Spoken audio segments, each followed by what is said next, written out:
குழந்தை பாகியம் வேண்டி விரதம் இருக்கக்கூடியவர்கள் சுவாமிமலை முருகனை நினைத்து அருணகிரிநாதர் பாடின இந்த திருப்புகழ் பாடலை மனமுருகி பாடினால் நிச்சயமாக குழந்தை பேரு கிடைக்கும். ஜெகமாயைன்னு ஆரம்பிக்கும் அந்த பாடல். இதே சுவாமிமலை முருகனை நினைத்து அருணகிரிநாதர் நீண்ட ஆயுள் தர வேண்டி ஒரு பாடல் பாடியிருக்கிறாரு.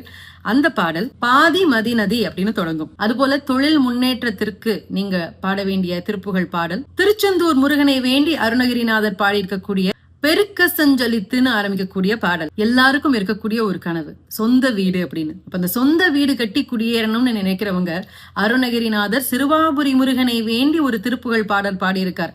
அண்டர் பதின்னு தொடங்கக்கூடிய இந்த பாடலை மனமுருக நீங்க பாடினீங்க அப்படின்னா நிச்சயமாக உங்களுக்கு அந்த வீடு கட்டக்கூடிய யோகம் அமையும். பழனி முருகனை நினைத்து அருணகிரிநாதர் சரண கமலாலயன்னு ஒரு பாடல் பாடியிருக்கார் திருப்புகழ்ல. இந்த பாடலை நீங்க மனமுருக பாடினீங்க அப்படின்னா எல்லா செல்வமும் உங்களை வந்து சேருமாம். நிறைவான செல்வம் கிடைக்கும், நிறைவான வாழ்வு கிடைக்கும்.